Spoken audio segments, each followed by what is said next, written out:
Constituição. A gente tem ouvido falar muito disso aí ao longo desta eleição. Inclusive, os dois candidatos do segundo turno já falaram em chamar uma nova constituinte, ou seja, fazer uma nova Constituição. Mas, afinal de contas, o que é a Constituição? Não sei. Motorista de caminhão, a maioria é pouco estudo, quase ninguém sabe bem o que é uma Constituição. Constituição é o que rege as leis do país, né? São leis que geram o país. A Constituição é a alma do país. Muitas vezes você conhece um país, mesmo não indo lá visitar esse país, lendo a sua Constituição. Você conhece o país, né? A Constituição é o espírito do país, é a alma do país. É a lei maior que nós temos. É a lei que conduz as outras leis. E essa lei maior pode ser mudada? Ou seja, é possível falar em uma nova Constituinte, como tem se ouvido tanto ao longo dessa eleição? A gente tem que tomar muito cuidado nas alterações desta lei, né? Falam em novas constituições. Constituição não é uma brincadeira, eu não gosto dessa, eu quero outra. A nossa Constituição atual é de 1988, ou seja, faz 30 anos que chamamos a tal Assembleia Constituinte para desenhar as novas leis do país. Se tivemos uma Constituinte em 88, por que não podemos ter outra agora? A Constituição, você só traz outra Constituição depois de um período de uma grande crise. Nós estamos vivendo uma crise, sim, mas não nos moldes para provocar uma nova Constituição. Veja você, primeira Constituição do país, qual é o ano? 1824. Qual foi a crise que antecedeu a independência do Brasil?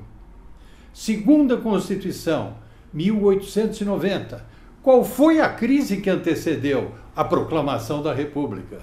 Tá certo? E assim você vai indo. 1946. Qual foi a crise que antecedeu? A ditadura do Getúlio Vargas, o Estado Novo. Tá? Não vou nem falar das pseudo-constituições do período ditatorial.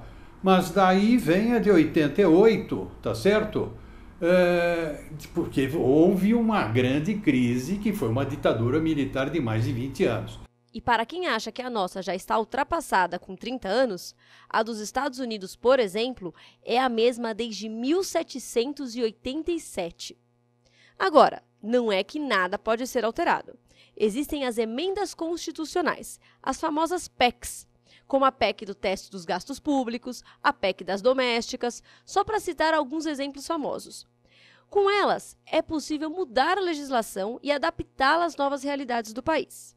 Para ter efeito, uma PEC precisa da aprovação de 3/5 do Legislativo, ou seja, 308 deputados federais e 49 senadores, pelo menos, precisam votar a seu favor.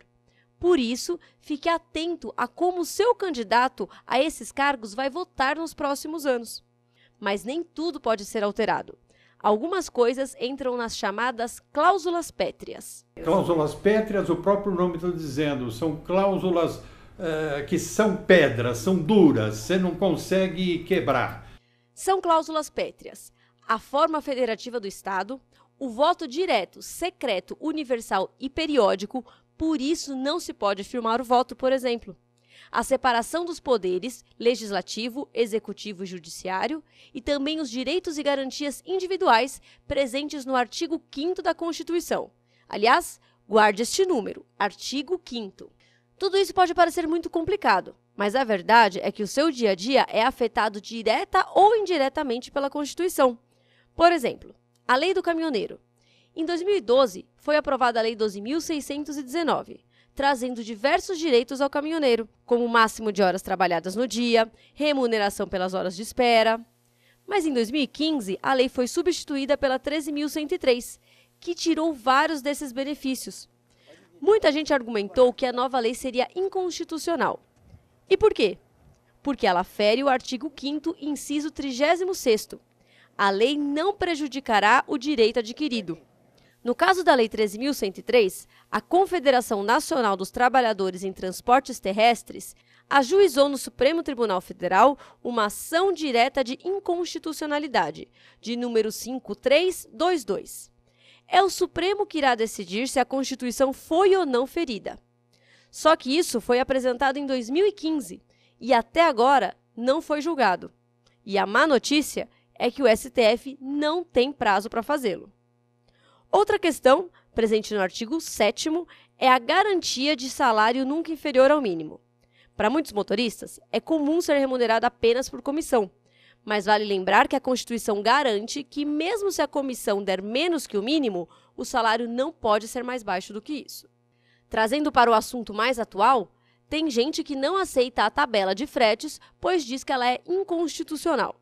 Isso porque o artigo 170, no inciso 4º, garante a livre concorrência. Para mim ajudou muito, mas juridicamente se ela é correta ou não, aí a gente não sabe, né? O táxi tem tarifa mínima. O próprio agronegócio, que critica a tabela, possui a política de preços mínimos agrícolas, que garante o valor mínimo de diversas culturas, como arroz, milho, algodão e muitas outras. O assunto foi parar no STF, onde ficam os guardiões da Constituição. Lá, representantes de caminhoneiros, da indústria e da agricultura foram ouvidos. Quem vai dar a última palavra é o Supremo Tribunal Federal. Como a gente já sabe, não existe um prazo para o julgamento, mas por enquanto a lei segue valendo. A Constituição tem ainda muitos outros fatores que afetam a sua vida. Por isso, é recomendável que você conheça pelo menos por cima. Vale a pena ler a Constituição, qualquer pessoa? Leia um artigo 5º. Artigo 5º dá para entender bem. No site do Pé na Estrada você encontra mais informações sobre a Constituição e o próprio artigo 5º. E aí, parceiro, gostou do vídeo? Então inscreva-se em nosso canal e nos acompanhe direto e reto. Dê uma olhada aqui nesses outros vídeos também, porque eles são importantes para o pessoal da estrada. Até o próximo!